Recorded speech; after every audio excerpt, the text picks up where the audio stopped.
What seems to be problematic is that people's bosses are contacting them through social media. They are using their cell phones to get a hold of them through texting and through phoning them on their cell phones. And they are contacting them outside of office hours and even on the weekends when people really wouldn't be working. So I wanted to make this little video and give you some ideas about setting some boundaries for yourself around your work and your home life, and to balance that out, because right now I think the lines of our professional lives and our personal lives are getting quite blurred. So my first tip is to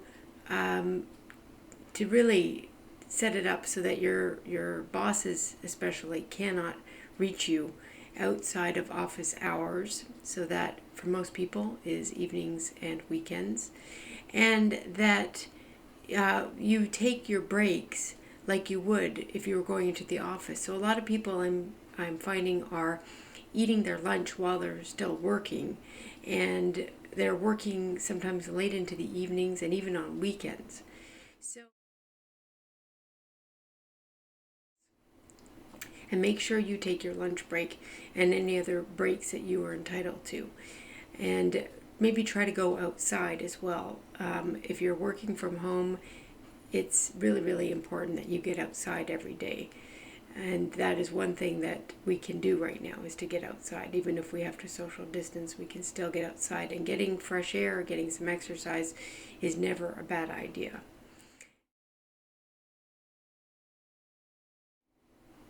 Another thing that's really important is to separate your work life from your personal life with rituals that you normally engaged in when you went to the office. So those are things like waking up in the morning and meditating, exercising, having your breakfast, your coffee or tea, whatever it is, and not getting onto the computer and onto the phone, and taking that time, at least half an hour to an hour if you can, before you go to work. Even if going to work means going into another room and sitting in front of a computer and a phone all day, try to separate the work from the personal life. The other thing that is really important is to put your work away when you're done for the day. This is easier for people that have bigger places. Like if you have a house, maybe you're working in one room of the house and you can simply close the door at the end of the workday, and you don't have to be reminded of work when you are enjoying your personal family time.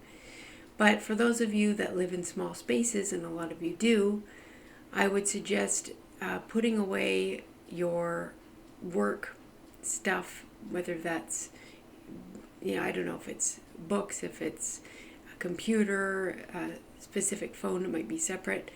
Whatever it is that reminds you of work, try to put that away, or put a cloth over it or something, so that you can be clear about the fact that the workday is now over and it's time to rest, relax, have fun, do pleasurable things, and enjoy the evening. The last suggestion that I have is to work on separating your personal life from your work life. This may also be a stress. I know a lot of my clients are having a hard time with this.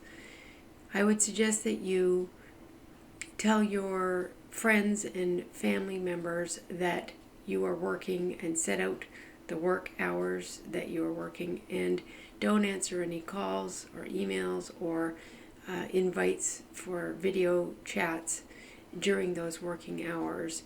And if you have people at home, your family at home, try to set those boundaries as well.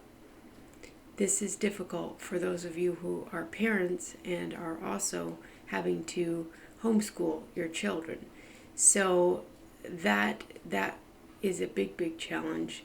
And for that one, I would suggest just do the best you can and try to stick to a routine.